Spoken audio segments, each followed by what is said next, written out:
O Senhor esteja convosco. Ele está no meio de nós. Proclamação do Evangelho de Jesus Cristo segundo Lucas. Glória a vós, Senhor. Naquele tempo havia uma profetisa chamada Ana, filha de Fanuel, da tribo de Asser. Era de idade muito avançada. Quando jovem, tinha sido casada e vivera 7 anos com o marido. Depois ficara viúva e agora já estava com 84 anos. Não saía do templo, dia e noite, servindo a Deus com jejuns e orações. Ana chegou nesse momento e pôs-se a louvar a Deus e a falar do menino a todos os que esperavam a libertação de Jerusalém. Depois de cumprirem tudo conforme a lei do Senhor, voltaram a Galiléia para Nazaré, a sua cidade. O menino crescia, tornava-se forte, cheio de sabedoria, e a graça de Deus estava com ele. Palavra da salvação. Glória a vós, Senhor. Pelas palavras do Santo Evangelho, sejam perdoados os nossos pecados. Amém. Podemos nos sentar. Continuamos com João, aprofundando o sentido deste mistério grande, tanto quanto suave e gracioso do Natal. E João, em sua carta, apresenta-nos um dos conceitos que lhe é muito caro. Há palavras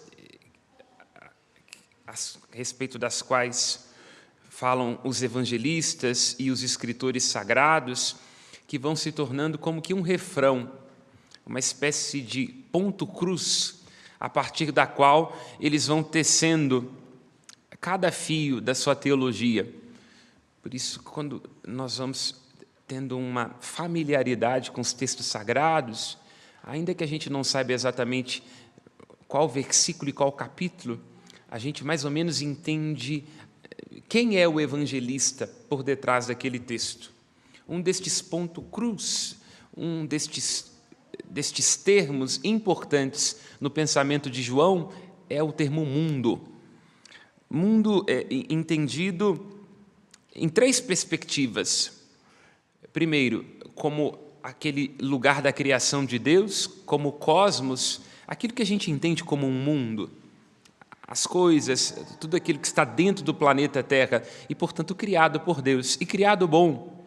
Em segundo, mundo entendido como as relações. Nós, enquanto seres humanos, nos movimentamos num mundo que é muito cheio de ficções. Quer dizer, nós temos acordos comerciais, acordos de linguagem, acordos de nação, e é a partir destes acordos, desta tessitura, que a gente diz que é brasileiro, que é mineiro, que é contagense. Então, esta tessitura das relações humanas também é um mundo. Estas 2 acepções, portanto, negativas, e há uma terceira positivas, e há uma terceira no Evangelho de João, que é a perspectiva negativa do mundo, que é o anti-reino. Tudo aquilo que se opõe ao projeto de Deus e que é simbolizado no Evangelho de João também sob a perspectiva das trevas. Quer dizer, algo na própria estrutura das coisas que tensiona a vontade de Deus e tende a tentar sufocá-la. E é sobre esse mundo que fala João na primeira leitura que hoje nós escutamos. E ele fala com uma recomendação muito interessante no versículo 15 da primeira leitura, que nós não podemos amar o mundo, nem o que há no mundo. Se alguém ama o mundo, não está nele o amor do Pai. Fiz no início essa digressão para fazer uma correção histórica. Nietzsche, que é um filósofo de que gosto muito, que tem uma ojeriza da fé cristã, diz que o problema do cristianismo é que ele ensina a odiar o mundo com muito cinismo. E ele diz, o que é que nós temos além deste mundo, desta vida e deste corpo? Uma realidade transcendente? Então, aqui, guardadas as devidas proporções, tentando ajudar Nietzsche a não ficar tão bravo assim com nós que cremos, o que João está dizendo não é que a gente não tem que amar o mundo enquanto criado, porque o mundo é lugar da beleza. Não é que nós não temos que amar as relações que a gente é capaz de tecer, compomos, fazemos festa, mas o mundo enquanto esta tendência inscrita na realidade de ir para o mal, para o egoísmo, para o autocentramento. O mundo como aquilo que sufoca tudo aquilo que é bom. como este abismo, não é?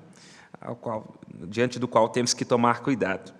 Portanto, João diz, se alguém ama este mundo, esta dimensão negativa, esta oposição à vontade de Deus, não pode estar nele o amor do Pai. Em sentido muito didático e analógico, João está dizendo aquilo que é uma lei da física: 2 corpos não podem ocupar o mesmo lugar no espaço. Já tentou passar numa porta junto com uma pessoa, sobretudo se você não gosta dela, os 2 não passam. Então João está dizendo, não tem como habitar em nós o amor de Deus, o reino, a sua verdade, a sua luz e as trevas, o egoísmo, o autocentramento. Não vai dar para passar, entende? Diante de Cristo, a gente não pode ser indiferente ou tentar conciliar as duas coisas. Ou somos cristãos e nos comportamos de maneira digna deste nome, ou então continuamos nas trevas, caminhamos nas trevas, não sabemos para onde estamos indo e cultivamos em nós um amor que não é amor, mas é desamor. E cedo ou tarde nos custará nossa vida, nossa felicidade e nossa salvação. No versículo 16, João apresenta, porque o que há neste mundo, entendido, sabemos já, à luz dessa reflexão, como uma questão negativa, o que há neste mundo é a concupiscência da carne, a concupiscência dos olhos e a soberba da vida, traduzidas aqui como paixão da natureza, como concupiscência dos olhos e ostentação da riqueza. Esses são 3 conceitos, concupiscência das carnes, concupiscência dos olhos e avareza da vida, da carta de João, que foram assimilados, assumidos pela dogmática e são chamados, né, vou citar aqui no latim, mas só para irmos ao profundo da etimologia, como concupiscência amandi, concupiscência possidendi e concupiscência dominante. Vocês vão entender, vocês falam mais de latim do que imaginam. Concupiscência, lembra do Cupido? Aquela que dava flechada nos outros, né? Fazendo brotar aquela flor roxa, que é o amor que nasce no coração dos trouxas. O Cupido dava flechada. Todo mundo que já esteve apaixonado sabe, a gente quando está apaixonado fica retardado. Então o Cupido era travesso. Então ele dava uma flechada numa pessoa, ela ficava apaixonada. Então isso, concupiscência é uma coisa que vem a nós, não é da ordem da consciência, né? Lá onde a razão se ausenta, o amor inicia e faz loucuras, não é? Faz a gente emprestar juramentos à língua sobre efeito de vodka e depois não dá conta de sustentar. Então, nós temos, como seres humanos, tendências a 3 concupiscências, a 3 desvarios. A primeira, na nossa relação com o gosto. A gente tende a se apegar às coisas que nos trazem satisfação e prazer. Tem gente, por exemplo, que mesmo depois de mais velho, tem paladar infantil. Não entende que a gente não tem que comer só o que a gente gosta, mas nós temos que comer coisas que não entopem as nossas artérias. Então, é isso. Há algo em nós, uma tendência de apenas fazer aquilo que é o nosso gosto, aquilo que nos apetece. E aí é uma concupiscência. Cada um de nós sabe muito bem. Alguma coisa na sua vida, você já deve ter, o médico já deve ter dito para você assim, olha, se você não parar de comer isso, você vai ver São Pedro mais cedo. E como é difícil a gente parar de comer alguma coisa que a gente gosta. Então, é uma concupiscência do afeto, do amor, do desejo, do deleite. Essa é uma tendência. Há uma segunda concupiscência que está ligada à posse. A gente tende a querer ter coisas na ilusão de que, tendo estas coisas, nós seremos alguma coisa. Não, eu quando tiver essa casa e esse carro, aí eu vou ser uma pessoa bacana. Então, a gente imagina que é o ter e o juntar é que vai nos dizer quem nós somos e nos dar a segurança do existir. E há uma terceira concupiscência, que é a concupiscência dominante, que é chamada aqui de, nessa tradução, de ostentação da riqueza, ou avareza da vida, ou chamada no hebraico de havilim, vaidade das vaidades, que é de imaginar que quando nós dominamos as coisas e as pessoas, e quando nós estamos num cargo, é que a gente se realiza plenamente. O que é, na verdade, uma grande ilusão, né? Porque, como lembrava o grande filósofo brasileiro Clodovil, homens que nada são estão sempre querendo mandar nos outros, né? querem sempre ter poder. E aí, quando eu dizer, poder serve para quê? Serve para nada, né? Quem quer ter poder é um nada. Mas há uma tendência em nós. E basta entrar na sacristia de uma paróquia que você vai ver uma pessoa que acha que pode. E muda padre, sai padre, está lá essa pessoa. Certamente não na sua paróquia, nem na paróquia de quem está nos escutando, certamente não. Né? Mas numa paróquia de Madagascar, vai, entra o padre, está lá, a mesma pessoa dizendo, não, eu faço isso aqui, sou eu que faço, ninguém coloca a mão nisso. Então, estas são 3 tendências a que temos que tomar cuidado. E volto ao exemplo grego, não é? O exemplo da mitologia grega, porque o Cupido, de onde vem concupiscência, que era uma divindade do mundo grego, era filho de Afrodite e de Áries. Afrodite, que é a deusa do amor no sentido erótico, no amor no sentido daquele amor que nos vira do avesso e que nos deixa cegos, e Áries, que era o deus da guerra. Eles têm um filho, que é o Cupido. E o Cupido se apaixona por quem? Pela psique, pela alma. Só que ele diz para ela assim, olha, já que a gente está apaixonado, você não pode me ver. Uma exigência fundamental do amor, né? Porque quando a gente vê, a gente desiste, não é assim? Era bom na casa da sogra, a gente viu na nossa, que vontade de devolver e dizer assim, toma de volta para a senhora que veio com defeito, do Paraguai. Então, a exigência do Cupido é, eu vou te encontrar de noite, você não pode me ver. A psique, a alma, ela não fica satisfeita, não é? Muito curiosa. Aí um dia à noite, ela, no quarto escuro, entra com uma lâmpada para ver o Cupido. Só que ela derrama cera quente nele, e ele fica pé da vida, some e nunca mais volta. E a psique fica atrás do Cupido, atrás do amor. Todos nós que já encostamos a nossa cabeça num bar, todos nós que já soubemos que não podia morder, e depois, quando assustou, estava mordendo de novo, e entendemos o que isso significa. Quando nossa alma fica apaixonada pelo desejo, à procura dele, e nunca o encontra mais.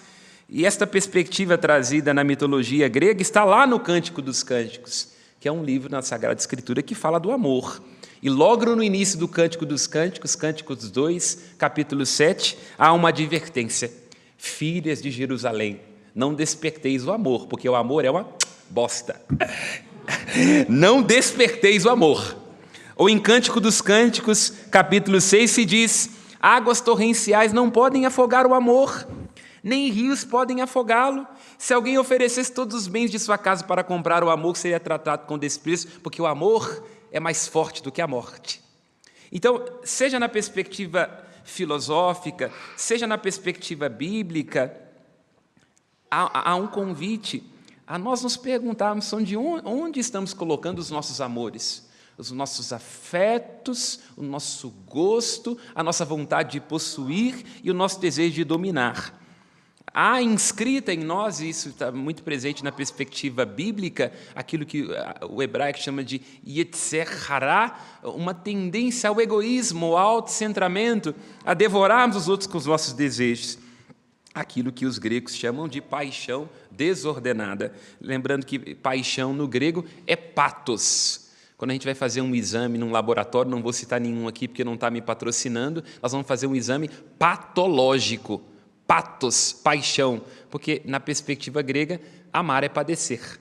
Então, quem está apaixonado está em patologia, está em doença. E o que a neurociência traz hoje, porque quando você analisa o cérebro de um apaixonado, aquele seu primo que está levando mais uma namorada nova na festa de fim de ano, se analisa o córtex pré-frontal de uma pessoa apaixonada, diminui a atividade cerebral nessa parte aqui, que é responsável pelo raciocínio. Então, hoje, o que a neurociência traz já foi descoberto há muito tempo, numa perspectiva, evidentemente, mais simbólica, mais poética, tanto pela Bíblia quanto pela filosofia. Mas vamos aqui começar a chegar a algumas conclusões. A primeira, citando agora a psicanálise, né? Nós somos seres de pulsão, inevitavelmente. Não tem como viver sem paixão e sem desejo. E me arriscaria a dizer, só uma pessoa que já jurou que não vai fazer de novo e fez, que disse que não ia fazer e sonhou, pode entender o que é a moral, porque a moral é esse tensionamento. Porque a gente nunca é exatamente como deveria ser. Sabe mais do que deve e menos do que precisa. Tem fórmulas exatas para como criar os filhos da vizinha, mas não dá conta dos próprios filhos. Então, nós somos seres de pulsão, de desejo e de falta. E Schopenhauer traz isso, né? De que o que caracteriza, o que define a nossa existência humana é a vontade. E essa vontade ela é violenta. Num dos seus escritos, de que gosto muito, Schopenhauer fala assim, o mundo é vontade. O mundo como vontade e representação, um dos seus escritos, um calhamaço. E ele diz assim, então, qual que é a alegria da ovelha? Ele diz assim, é quando o lobo come a outra. Então, quer dizer, há algo na nossa natureza humana que pulsiona, que tensiona e que quer devorar e que, inclusive, se alegra quando os outros se ferraram. Isso vem conosco, no pacote. E aí Schopenhauer diz, como é que a gente lida com isso? Aí ele diz, em primeiro, eu preciso encontrar um caminho de renúncia do desejo. Schopenhauer segue uma tradição budista. Nós, cristãos, não temos uma visão assim tão negativa do desejo, mas serve. Ele diz, olha, temos que encontrar uma maneira de transcender o desejo e a vontade com duas coisas. A primeira, diz ele, com a estética, que é o belo. Ástesis do grego. A contemplação do belo nos devolve a nós. É por isso que a gente tem que vir para a Serra da Piedade. Vou vir para a Serra da Piedade para fazer o quê? Silêncio, ver os padres falar umas baboseiras lá. Porque o silêncio, a beleza, nos devolve a nós. A contemplação, o instante, o momento, o presente como dádiva em que a eternidade nos toca, entende? É por isso que Dostoiévski diz, a beleza salvará o mundo. Então, ter momentos para repousar no belo, que está para além do mecânico, do industrializado, cinza, entende? O belo, Schopenhauer diz, é preciso repousar na estética, no belo. E, em segundo, abrir-se à compaixão, que, seguindo a tradição budista, da qual é devedor Schopenhauer e também Nietzsche, a compaixão é para além da misericórdia. A misericórdia é olhar para a vizinha do apartamento de baixo e dizer assim, coitada dela, eu avisei que ia estourar, ela não me escutou, mas também enche o saco da gente na reunião do síndico, tem que furar um cano ela mesma. É de cima para baixo, eu vou ajudar a coitada da vizinha. A compaixão não. É quando eu desço no mesmo nível, eu enxergo que está todo mundo no mesmo barco. E aí eu não vou assumir o seu lugar, mas eu vou procurar entender sobre a sua perspectiva. Porque assumir o lugar do outro não dá certo. E todo mundo que diz que está vendo sobre o lugar do outro está mentindo. Porque a alegria da ovelha é que o lobo comeu a outra. Mas na incapacidade de assumir o seu lugar, porque eu sei onde meu calo aperta, onde é que o seu aperta é problema seu. Eu posso me colocar do seu lado e tentar entender sobre a sua perspectiva. Ver que está doendo para você e em alguma coisa deve estar doendo para mim, entende? Então Schopenhauer diz que este repouso no belo e esta compaixão nos ajudam a transcender o desejo. E aqui, já terminando nossa reflexão, nós estamos lendo o Evangelho de Lucas, mais uma desajustada do seu Evangelho. Porque a gente tende a ler as figuras do Evangelho de Lucas assim, com muito romance, né? Mas são todas desajustadas. Maria, uma jovem do subúrbio, Nazaré da Galileia. Quando Jesus aparece a Natanael, ele diz assim, pode vir alguém que presta de Contagem? Não estou brincando, é porque eu sou de lá. Pode vir alguém que presta de Nazaré? Não dá. Tem que vir de Belém, que é a cidade de Davi. José, coitado, a esposa prometida em casamento, a mulher aparece grávida. Ele faz que todo homem faça obtenção. Toma uma Heineken e dorme. O anjo aparece para ele e fala, calma, José, pode ficar tranquilo. Esse que ela está concebendo é fruto do Espírito Santo. Simeão, um velho, antes dele, Isabel, espera tanto tempo, Zacarias brigou com o anjo falou assim, você vai ficar mudo, até parar de falar besteira. Ana, olha para você ver, essa mulher, casada há 7 anos, e ficou viúva vários anos. Então, quer dizer, há uma série de pessoas, do ponto de vista assim, do projeto pessoal, já que está na moda hoje falar, né, de projeto pessoal, você é a sua empresa, os coaches adoram falar isso, né? Todos os projetos pessoais falidos, todos em desilusão profunda. Talvez Ana menos, né? Porque se ela ficou viúva, ela seguiu o conselho de Hamlet, que diz que a mulher só casa de novo se matou o marido.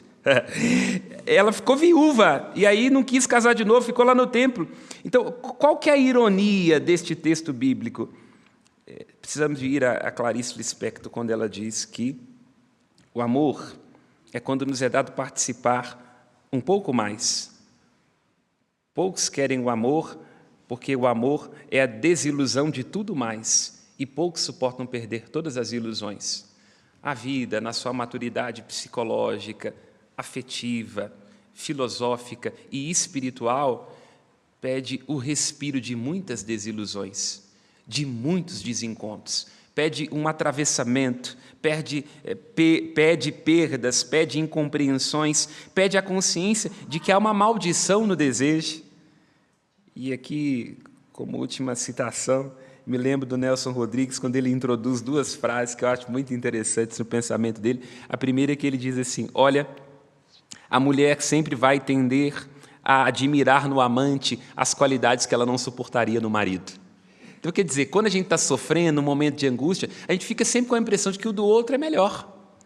Entende? Porque é do outro, quando está conosco, quando a gente paga o preço, não fica tão bom assim. E uma outra frase dele, quando ele diz assim: olha, um homem não deveria conversar com uma mulher antes de ter completado 30 anos.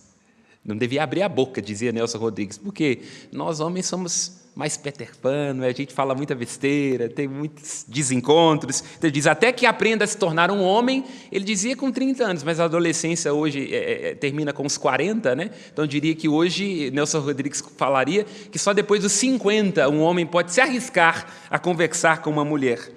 Então perceba, só com o atravessamento das ilusões, só com essa consciência da maldição do desejo, só entendendo que a realidade está sempre para além daquilo que nós idealizamos, só quando nos é dado participar um pouco mais, quando nós nos desiludimos de tudo mais, encontraremos autoconhecimento, realização, encanto, e encontraremos amor. Louvado seja nosso Senhor